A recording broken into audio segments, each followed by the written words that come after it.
En un mundo donde el dinero parece escaparse como arena entre los dedos, millones de personas viven atrapadas en un ciclo interminable que se repite cada mes con la precisión de un reloj. Llega el día de pago.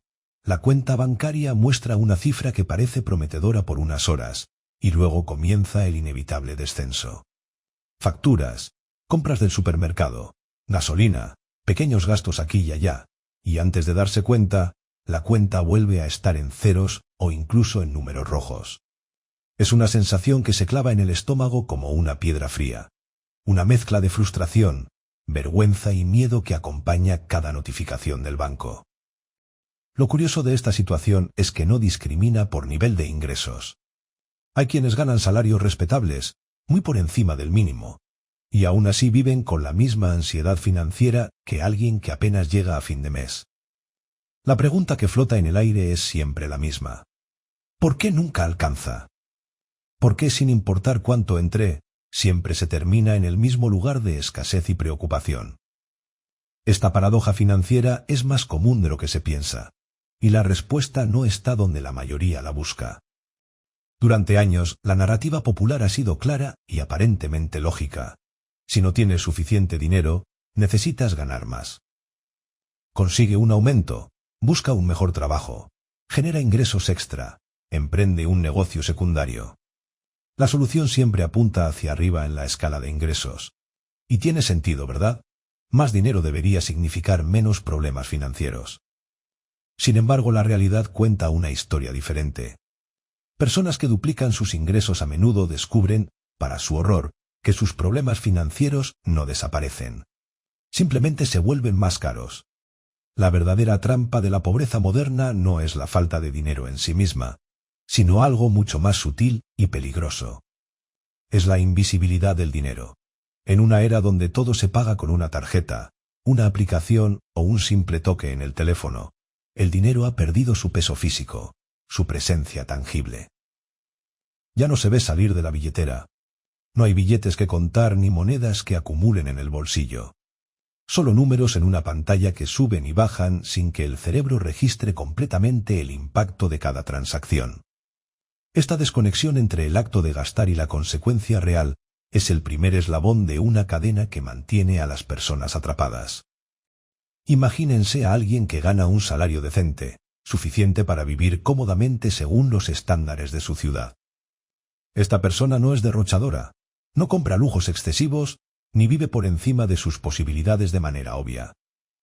Tiene un apartamento modesto, un coche usado pero funcional, come en casa la mayoría de los días y no viaja constantemente. En papel, todo debería estar bien. Sin embargo, cada mes es la misma historia. El dinero entra y desaparece con una velocidad desconcertante, dejando apenas lo suficiente para llegar al siguiente cheque de pago. Los intentos de solucionar el problema suelen seguir el mismo patrón predecible. Primero viene la decisión de ahorrar más. Se promete a sí misma que este mes será diferente, que guardará al menos una parte del salario antes de que desaparezca. Pero la intención, por más genuina que sea, se evapora ante la primera tentación o emergencia. Un amigo sugiere salir a cenar y es difícil decir que no. El coche hace un ruido extraño y hay que revisarlo. Una oferta aparece en línea para algo que no es necesario, pero parece una buena oportunidad. Las excusas son infinitas y todas suenan razonables en el momento. Luego viene la fase de los presupuestos detallados.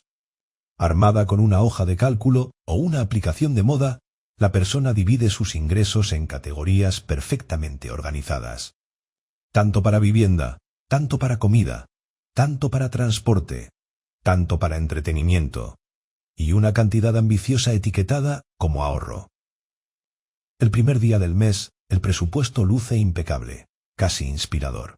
Pero la realidad tiene una forma cruel de desmoronar los planes mejor trazados. Para la segunda semana, ya hay desviaciones. Para la tercera, el presupuesto es solo un recordatorio doloroso de las buenas intenciones que se evaporaron ante la complejidad de la vida real. La siguiente estrategia suele ser la austeridad extrema. Si gastar es el problema, entonces la solución debe ser no gastar. Se eliminan todos los pequeños placeres. Nada de café en la cafetería, Adiós a las suscripciones de streaming. Se cancelan planes sociales que involucren dinero. Se compran las marcas más baratas en el supermercado sin importar la calidad.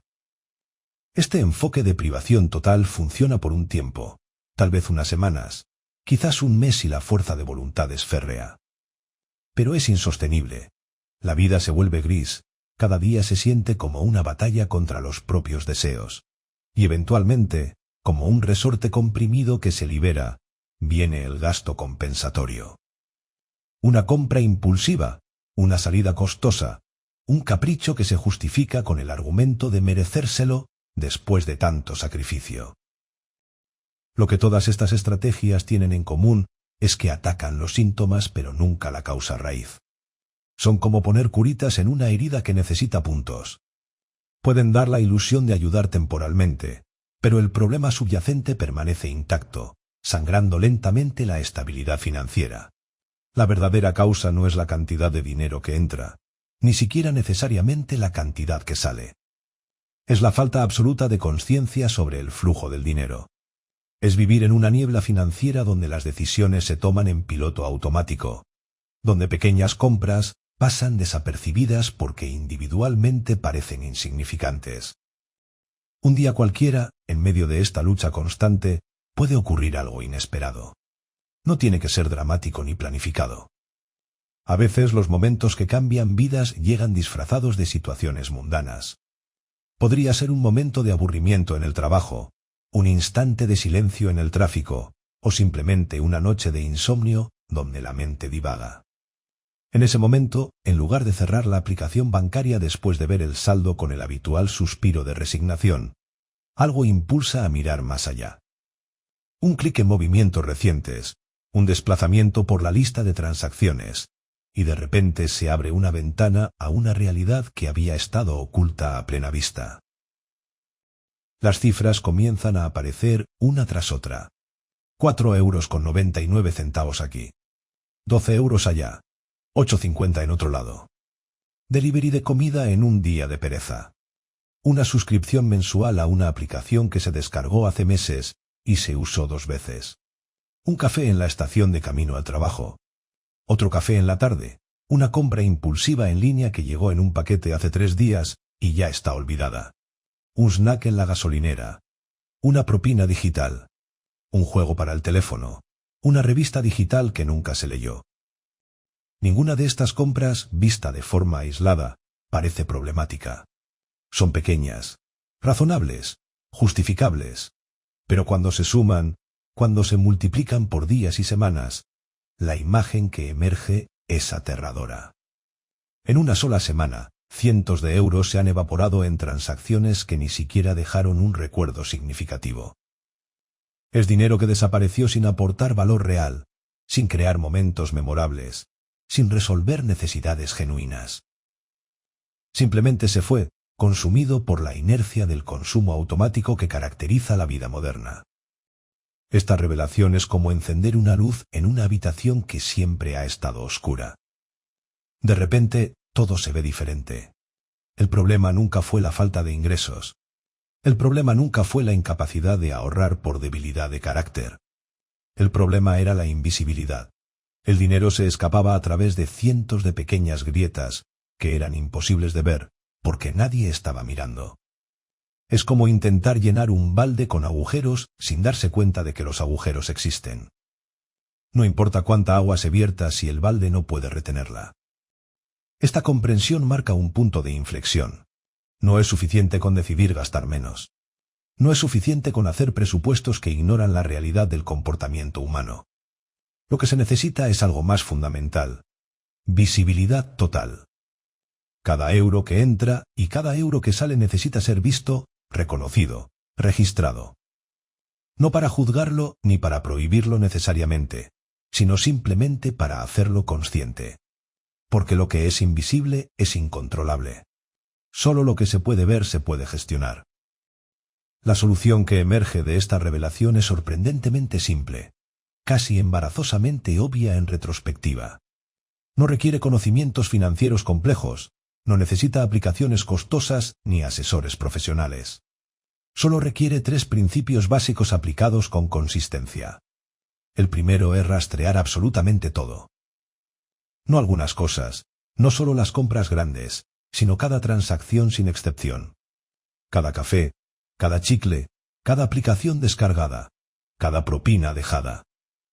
Existe una multitud de aplicaciones gratuitas diseñadas exactamente para este propósito, pero incluso una simple nota en el teléfono funciona. La herramienta no importa, lo que importa es el acto de registrar, de hacer consciente lo inconsciente.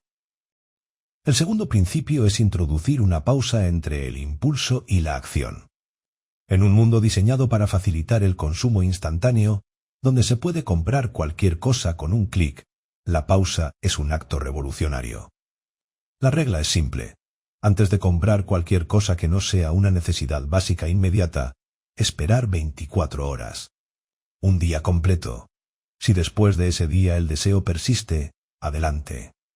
Pero lo que sucede con una frecuencia asombrosa es que el deseo desaparece. Lo que parecía urgente ayer hoy parece innecesario. El cerebro, libre de la presión del momento, puede evaluar con claridad si realmente quiere esa cosa, o si solo estaba buscando un estímulo momentáneo. El tercer principio es el más contraintuitivo, pero quizás el más poderoso. Hacer que una parte del dinero sea invisible para uno mismo. Antes de que el dinero llegue a la cuenta principal, antes de que el cerebro lo vea y empiece a hacer planes con él, un porcentaje se mueve automáticamente a una cuenta separada. No tiene que ser mucho. El 10% es un buen comienzo. El truco está en configurar esto como una transferencia automática que sucede el mismo día del pago. De esta manera, ese dinero nunca entra en el juego mental del presupuesto mensual. Es como si nunca hubiera existido. La persona vive con el 90% restante, ajusta sus gastos a esa cantidad, y el 10% crece silenciosamente en el fondo. Lo brillante de este método es que no requiere privación ni sacrificio extremo. No se trata de dejar de disfrutar la vida o de eliminar todos los placeres pequeños. Se trata de hacerlos conscientes. Cuando se registra cada gasto, cuando se espera antes de comprar, la mayoría descubre que muchas de las cosas que compraban no les importaban realmente. No eran fuentes genuinas de alegría o satisfacción. Eran solo ruido, consumo automático impulsado por aburrimiento, ansiedad, publicidad o hábito. Al eliminar ese ruido, queda espacio y dinero para las cosas que realmente importan. Los primeros días de implementar este sistema pueden sentirse extraños, casi incómodos. Anotar cada gasto es tedioso al principio. Requiere un nivel de atención que no se está acostumbrado a dar. Esperar 24 horas antes de comprar algo que se quiere inmediatamente genera una sensación de frustración, como negarle a un niño un dulce que desea ahora. El cerebro, acostumbrado a la gratificación instantánea, protesta. Pero estos sentimientos son temporales. En cuestión de semanas, el nuevo hábito empieza a sentirse natural. El acto de registrar se vuelve automático. La pausa antes de comprar se convierte en una segunda naturaleza. Y entonces empiezan a suceder cosas interesantes. La primera señal de cambio suele aparecer alrededor de la tercera o cuarta semana. Al revisar la cuenta bancaria, la cifra que normalmente estaría peligrosamente cerca de cero muestra algo diferente. Hay un colchón. No es grande. Tal vez solo son 100 o 200 euros. Pero están ahí. Por primera vez en años, hay dinero al final del mes en lugar de días al final del dinero. Esa simple observación genera una sensación difícil de describir. Es alivio mezclado con esperanza, una pequeña victoria que sugiere que el cambio es posible. Para el segundo mes los patrones se vuelven más claros. Al revisar los registros de gastos, emergen tendencias que eran completamente invisibles antes. Resulta que se gasta una cantidad sorprendente en delivery los fines de semana. Los pequeños cafés diarios suman una cantidad considerable al mes. Las compras impulsivas en línea, todas justificadas individualmente, forman un patrón de gasto emocional que ocurre principalmente los lunes y miércoles por la noche.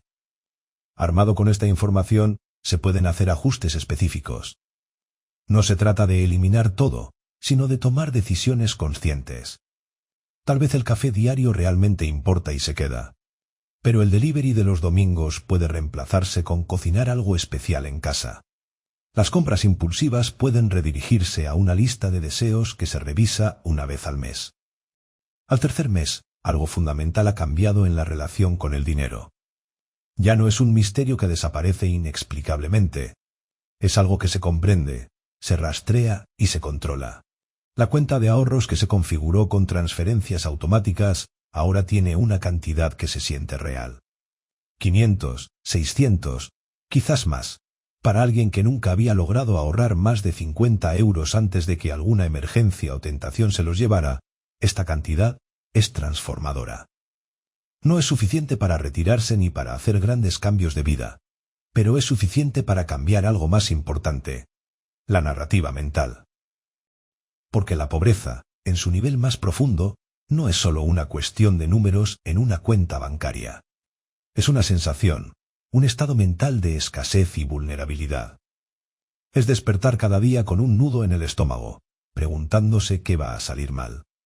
Es evitar revisar el saldo bancario por miedo a lo que mostrará. Es la vergüenza de tener que declinar invitaciones porque no hay manera de admitir que el dinero es un problema. Es el miedo constante que acompaña cada ruido extraño del coche, cada dolor de muelas, cada correo de la administración. Es vivir en un estado perpetuo de alerta financiera, donde cualquier imprevisto puede ser catastrófico. Pero con unos cientos de euros en ahorros, esa narrativa comienza a cambiar. No dramáticamente al principio, solo un poco. Pero ese poco es suficiente para dormir un poco mejor. Para respirar un poco más profundo. Cuando el coche hace un ruido extraño, sigue siendo molesto, pero ya no es aterrador. Hay un colchón, pequeño pero real, que puede absorber el golpe. Cuando un amigo sugiere un plan que cuesta dinero, la decisión puede basarse en si realmente se quiere ir, no en si se puede permitir. Esta sensación de tener un poco de margen, un poco de espacio para respirar, es la diferencia entre vivir en pobreza y vivir con dignidad financiera. A medida que pasan los meses, el método sigue funcionando. No porque sea mágico, sino porque es sostenible. No requiere fuerza de voluntad heroica ni privación constante. Solo requiere consciencia y consistencia. Los ahorros siguen creciendo, lentamente, pero con seguridad. 1.000 euros, 1.500, 2.000. Y lo más notable es que esto sucede con exactamente los mismos ingresos. No hubo aumento de salario. No se consiguió un segundo trabajo. No se ganó la lotería. El dinero simplemente dejó de escaparse a través de las grietas invisibles, porque ahora las grietas son visibles y pueden taparse. Las personas en el entorno comienzan a notar el cambio, aunque no puedan identificar exactamente qué es diferente. Hay menos estrés, menos comentarios ansiosos sobre dinero. Hay una nueva ligereza en la forma de moverse por el mundo. Algunos preguntan directamente: ¿conseguiste un aumento? ¿Ganaste algo? La respuesta los desconcierta. No, el ingreso es el mismo. Entonces, ¿cómo? Y aquí es donde la explicación se vuelve difícil, porque el cambio no vino de hacer algo grande o dramático. Vino de prestar atención. Vino de ver el dinero en lugar de ignorarlo.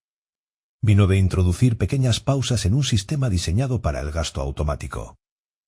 Lo que se descubre a través de este proceso es una verdad incómoda sobre la economía moderna. El sistema está diseñado para mantenernos en un estado de inconsciencia financiera. Cada aspecto del comercio moderno está optimizado para hacer que gastar sea lo más fácil y rápido posible. Un clic, un toque, un deslizamiento de tarjeta sin PIN. La fricción entre querer algo y tenerlo se ha reducido a casi cero. Y en ese vacío de fricción, la reflexión desaparece. No hay tiempo para preguntarse si realmente se quiere o necesita algo. No hay momento para considerar el costo de oportunidad. Solo hay impulso y gratificación. Las aplicaciones y servicios están diseñados con un conocimiento profundo de la psicología humana. Saben exactamente cuándo mostrarte una oferta para maximizar la probabilidad de que compres. Saben cómo usar colores, palabras y urgencia para bipasear el pensamiento racional. Las suscripciones se renuevan automáticamente porque saben que la mayoría olvidará cancelarlas. Los costos de envío desaparecen si compras un poco más, empujándote a gastar más para ahorrar. Todo el ecosistema está ajustado finamente para extraer dinero de manera eficiente, mientras hace que el proceso se sienta conveniente y hasta placentero. Contra este sistema sofisticado, la fuerza de voluntad individual es una defensa débil. Por eso los enfoques tradicionales de presupuestar y ahorrar fallan con tanta frecuencia. No es que las personas sean débiles o irresponsables. Es que están luchando contra un sistema diseñado por equipos de científicos del comportamiento y psicólogos cuyo trabajo es superar exactamente esa resistencia. Es una batalla desigual, pero la consciencia es el gran ecualizador. Cuando se hace visible el flujo de dinero, cuando se introducen pausas que rompen la automaticidad del gasto, el sistema pierde su poder. 6 meses después de comenzar este método, la transformación es innegable. Los ahorros han alcanzado una cantidad que se siente sustancial. 2.000 euros, tal vez más. Pero el número en sí mismo casi no es el punto. El verdadero cambio es psicológico. Hay una sensación de control que no existía antes. El dinero ya no es algo que sucede, algo misterioso e incontrolable. Es algo que se gestiona activamente. Las decisiones sobre cómo gastarlo son realmente decisiones, no reacciones automáticas.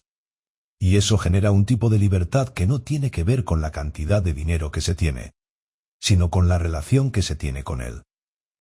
Los miedos que solían dominar la vida diaria han retrocedido. No han desaparecido completamente porque la vida siempre tendrá incertidumbres. Pero su intensidad ha disminuido significativamente. La cuenta de ahorros actúa como un amortiguador psicológico tanto como financiero. Saber que hay un colchón cambia fundamentalmente cómo se experimenta el día a día. Las noches se duermen mejor. Las mañanas empiezan con menos ansiedad. Los fines de semana se disfrutan más porque no están teñidos por la preocupación constante sobre el dinero. Interesantemente, esta nueva estabilidad financiera no vino acompañada de una vida más austera o menos placentera. De hecho, en muchos sentidos, la calidad de vida ha mejorado. Los gastos que permanecieron son los que realmente importan, los que aportan valor genuino. El dinero que antes se dispersaba en cientos de compras olvidables, ahora se concentra en cosas que crean memorias y satisfacción real. Una cena especial se disfruta más cuando es una elección consciente en lugar de una de muchas. Un viaje pequeño se planifica y se saborea cuando se hace con intención en lugar de impulso que luego genera culpa. La lección más profunda de este proceso es que la pobreza y la riqueza son, en gran medida, estados mentales que están relacionados pero no determinados por la cantidad de dinero que se tiene. Es completamente posible sentirse pobre con un salario alto si se vive en constante ansiedad financiera, sin control ni comprensión de hacia dónde va el dinero. Y es posible sentirse financieramente seguro con ingresos modestos si se tiene claridad, control y un colchón que proporciona margen para los imprevistos. La diferencia no está en ganar más sino en gestionar mejor lo que ya se tiene. Esta revelación desafía toda la narrativa cultural sobre el dinero y el éxito. Nos bombardean constantemente con mensajes que equiparan más dinero con más felicidad, más seguridad, más libertad. Y ciertamente, hasta un punto, el dinero importa. La pobreza extrema, la incapacidad de cubrir necesidades básicas, es un problema real que no se puede resolver solo con gestión financiera. Pero para la gran mayoría de personas en economías desarrolladas, el problema no es ganar demasiado poco. Es gastar demasiado inconscientemente. Los estudios sobre felicidad y dinero respaldan esta idea. Hay un umbral de ingresos por debajo del cual más dinero se correlaciona fuertemente con más bienestar, porque permite cubrir necesidades básicas y reduce el estrés financiero constante. Pero una vez superado ese umbral, que generalmente está alrededor del ingreso medio en cada país, la correlación se debilita dramáticamente. Ganar el doble o el triple no duplica ni triplica la felicidad. Lo que sí tiene un impacto consistente en el bienestar es la sensación de control y seguridad financiera, independientemente del ingreso absoluto. Este método simple de rastrear, pausar y apartar proporciona exactamente eso: control y seguridad. Y lo hace sin requerir ningún aumento de ingresos. Funciona con el sueldo que ya se tiene, con la vida que ya se vive. No requiere esperar a una promoción, a empezar un negocio o a que las circunstancias externas cambien. Puede empezar hoy, ahora mismo, con nada más que la decisión de prestar atención. Por supuesto, como cualquier método, requiere adaptación a circunstancias individuales. Alguien que realmente está viviendo al límite absoluto de subsistencia, donde cada euro va a necesidades básicas y no hay absolutamente nada que recortar, necesitará un enfoque diferente que probablemente incluya buscar formas de aumentar ingresos. Pero estas situaciones son menos comunes de lo que se piensa. La mayoría de las personas que sienten que están al límite descubren, cuando realmente rastrean sus gastos, que hay más margen de lo que creían. Hay dinero que se está yendo a lugares que no aportan valor proporcional. La implementación práctica puede variar. Algunas personas prefieren aplicaciones sofisticadas que categorizan automáticamente los gastos y generan gráficos coloridos. Otras prefieren la simplicidad de una hoja de cálculo o incluso un cuaderno físico. La herramienta es secundaria. Lo primario es el hábito de registrar. En cuanto a la regla de las 24 horas, puede adaptarse. Para algunos, 24 horas es demasiado restrictivo y funciona mejor una pausa de 1 hora. Para otros, especialmente con compras grandes, una semana es más apropiado. El principio subyacente es lo que importa. Romper la conexión automática entre querer y comprar. El porcentaje que se aparta automáticamente también puede ajustarse. El 10% es un buen punto de partida, pero alguien que está realmente ajustado podría empezar con el 5%. Alguien que descubre que tiene más margen podría subir al 15 o 20%. Lo importante es que suceda automáticamente, y que el dinero se trate como inaccesible para el gasto diario. Es para el futuro, para emergencias, para oportunidades, pero no para el presente cotidiano. Con el tiempo, a medida que los ahorros crecen, se abre la posibilidad de metas más grandes. Ese colchón inicial de emergencia puede convertirse en el fondo para finalmente hacer ese viaje que siempre se pospuso. Puede ser el pago inicial para algo significativo. Puede invertirse para que empiece a generar rendimientos, aunque sean modestos. Pero todo esto es secundario al beneficio principal, que es la transformación psicológica de vivir en escasez ansiosa a vivir con margen tranquilo. Hay también un aspecto social de este cambio que no debe subestimarse. El estrés financiero contamina las relaciones. Causa tensión en parejas, fricción con amigos, distancia con familia. Cuando el dinero es una fuente constante de ansiedad, colorea todas las interacciones. Cada sugerencia de hacer algo que cuesta dinero se convierte en un momento de tensión. Cada discusión sobre gastos compartidos lleva un subtexto de resentimiento. Pero cuando hay estabilidad financiera, cuando hay claridad sobre el dinero, estas interacciones se vuelven más fáciles. Se puede ser generoso sin resentimiento. Se puede decir no sin vergüenza.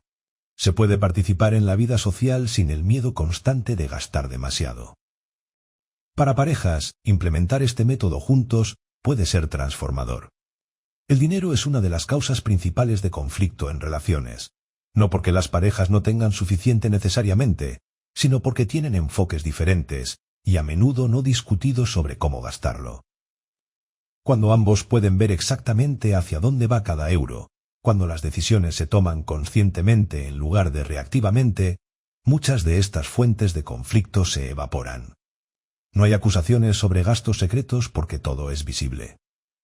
No hay sorpresas desagradables al final del mes porque ambos han estado rastreando en tiempo real. La aplicación de este método también revela verdades interesantes sobre valores personales. Cuando se miran los gastos registrados después de un mes, se ve en números concretos qué es lo que realmente se valora. Alguien puede pensar que valora la salud y el fitness, pero si sus gastos muestran cientos de euros en delivery de comida rápida y casi nada en alimentos frescos o membresía de gimnasio, hay una desconexión entre valores declarados y valores demostrados. Esta puede ser una revelación incómoda, pero valiosa. Permite alinear el gasto con lo que realmente importa en lugar de vivir en una disonancia constante. También hay un aspecto de sostenibilidad ambiental que emerge naturalmente de este enfoque. Resulta que mucho del consumo inconsciente no solo es financieramente derrochador, sino también ambientalmente destructivo. Compras impulsivas que terminan usándose una vez o nunca. Comida delivery que viene en montañas de empaque de un solo uso. Ropa barata comprada por impulso que termina en la basura. Cuando se hace consciente el gasto, cuando se introduce una pausa antes de comprar, muchas de estas compras no suceden. Y eso significa menos desperdicio, menos consumo de recursos, una huella más ligera. La salud financiera y la salud ambiental a menudo van de la mano. Sin embargo, es importante reconocer que este método no es una panacea universal. No resuelve la desigualdad estructural, no aborda el hecho de que muchos trabajos simplemente no pagan salarios suficientes para vivir dignamente. No soluciona la falta de acceso a educación financiera de calidad. No arregla sistemas económicos que están fundamentalmente sesgados. Pero dentro de sus limitaciones, dentro del ámbito de control personal individual, es tremendamente efectivo. Proporciona a las personas herramientas para tomar control de su situación financiera dentro de los parámetros de lo que es posible para ellas. La pregunta que surge naturalmente es, ¿por qué no se enseña esto? ¿Por qué algo tan simple y efectivo no es parte de la educación básica? La respuesta es compleja y probablemente política. Hay intereses económicos poderosos que se benefician de que las personas permanezcan en un estado de inconsciencia financiera. Una población que gasta impulsivamente es buena para el consumo, que es el motor de muchas economías modernas. Enseñar a las personas a pausar, a cuestionar, a consumir conscientemente, iría contra estos intereses. Además, los sistemas educativos tienden a moverse lentamente y a priorizar conocimiento académico tradicional sobre habilidades prácticas de vida. Pero la falta de educación formal no significa que las personas estén condenadas. La información está disponible, las herramientas son accesibles, muchas gratuitas. Lo único que se requiere es el momento de darse cuenta, el clic mental que conecta los puntos entre comportamiento y resultado. Y ese momento puede llegar de muchas maneras. Puede ser leyendo un artículo, escuchando un podcast, conversando con alguien que ha hecho el cambio, o simplemente teniendo un momento de claridad mirando la propia cuenta bancaria con nuevos ojos. Una vez que el método está en marcha y los resultados empiezan a acumularse, hay una tentación de evangelizar, de contarle a todos sobre este descubrimiento. Pero aquí hay que tener cuidado. Lo que funciona para una persona puede no resonar con otra. Cada uno tiene su propia relación con el dinero, moldeada por su historia, su cultura, su psicología individual. Además, el consejo financiero no solicitado, no importa cuán bien intencionado, rara vez es bienvenido. Es más efectivo vivir el cambio visiblemente y estar disponible para compartir cuando otros preguntan genuinamente interesados. También es crucial evitar el juicio hacia quienes no han hecho este cambio. Es fácil, una vez que se ha cruzado al otro lado, mirar hacia atrás con una mezcla de incredulidad y superioridad, preguntándose cómo era posible no ver algo tan obvio. Pero la obviedad es retrospectiva. Antes del momento de revelación, esto no era obvio en absoluto. Era invisible, y para millones de personas sigue siendo invisible no porque sean tontas o irresponsables, sino porque nadie les ha mostrado cómo ver. La compasión y la disponibilidad para ayudar cuando se pide son mucho más útiles que el juicio. Mirando hacia el futuro, este método no es solo sobre ahorrar dinero. Es el cimiento para construir riqueza real a largo plazo. Los primeros meses se trata de crear estabilidad, de construir ese colchón de emergencia que proporciona seguridad psicológica. Pero una vez que ese colchón existe, los ahorros continuos pueden dirigirse hacia inversiones. No hace falta ser un genio financiero ni un trader de día. Inversiones simples en fondos indexados, en planes de pensiones, en instrumentos de bajo riesgo y bajo mantenimiento. El poder del interés compuesto sobre décadas puede transformar ahorros modestos pero consistentes en sumas significativas. Pero incluso más allá del aspecto financiero puro, las habilidades desarrolladas a través de este método son transferibles a otras áreas de la vida. La capacidad de rastrear, de hacer consciente lo inconsciente, de introducir pausas antes de actuar, de hacer planes y seguirlos, estas son habilidades metacognitivas valiosas. Se pueden aplicar a la salud, a las relaciones, a la carrera, a cualquier aspecto de la vida que se beneficie de ser más intencional en lugar de reactivo. En última instancia, salir de la pobreza sin ganar más dinero es posible para muchas personas, porque la pobreza en la que viven no es principalmente material sino mental. Es una pobreza de conciencia, de atención, de intencionalidad. El dinero está ahí, fluyendo a través de sus vidas cada mes. El problema es que fluye sin dirección, escapándose por todos lados sin dejar nada atrás. Al introducir conciencia en ese flujo, al dirigirlo con intención, la cantidad de dinero que se retiene puede aumentar dramáticamente sin que la cantidad de dinero que entra cambie en absoluto. Esta es una verdad liberadora y también potencialmente frustrante. Liberadora porque significa que el cambio está al alcance inmediato, que no depende de circunstancias externas fuera de control. Frustrante porque significa reconocer que el problema ha estado en parte en el propio comportamiento, no solo en el sistema externo. Pero esta frustración debe transformarse en motivación. Cada día que pasa sin implementar este cambio es un día donde el dinero sigue escapándose innecesariamente. El mejor momento para empezar fue hace años.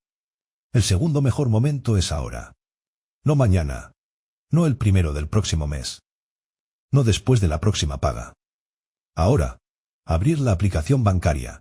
Mirar los movimientos de esta semana con honestidad y sin juicio. Descargar una aplicación de rastreo de gastos o abrir una nota en el teléfono. Comprometerse a registrar cada gasto, sin importar cuán pequeño. Configurar una transferencia automática del 10% a una cuenta separada. Establecer la regla de las 24 horas. Estos pasos toman menos de 30 minutos en total. Y luego, simplemente mantenerlo. Día tras día, semana tras semana. Los primeros días serán conscientes y tal vez tediosos. Pero pronto se volverá automático. Y antes de lo esperado, probablemente antes del final del primer mes, habrá señales de cambio. Un poco más de dinero quedando al final del mes. Una sensación ligeramente reducida de ansiedad. Una pequeña victoria que indica que algo diferente es posible. Esa pequeña victoria es la semilla. Con cuidado y consistencia, crecerá. Primero en un colchón de seguridad. Luego en verdadera estabilidad financiera.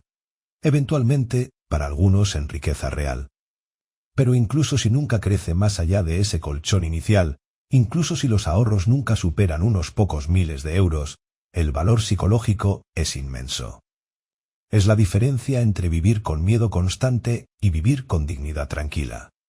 Es la diferencia entre sentirse a merced de circunstancias y sentirse en control del propio destino, al menos en este aspecto de la vida.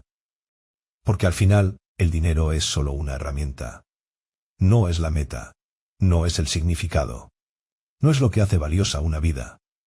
Pero es una herramienta importante, una que afecta profundamente la calidad de vida diaria, el rango de opciones disponibles, el nivel de estrés experimentado. Aprender a usar esta herramienta efectivamente, a controlarla en lugar de ser controlado por ella, es una habilidad fundamental para vivir bien en el mundo moderno. Y la verdad más importante de todas es que esta habilidad es accesible. No requiere privilegio especial, educación cara o inteligencia excepcional. Solo requiere atención, consistencia y la disposición de romper con patrones automáticos. Cualquiera puede hacerlo. No todos lo harán, porque requiere esfuerzo y incómodo iniciales. Pero para aquellos que lo hagan, que den ese primer paso de hacer visible lo invisible, que introduzcan conciencia donde había automatismo, la recompensa es inmensa y duradera. Es, literalmente, un cambio de vida que no requiere cambiar las circunstancias de vida, solo la forma de interactuar con ellas.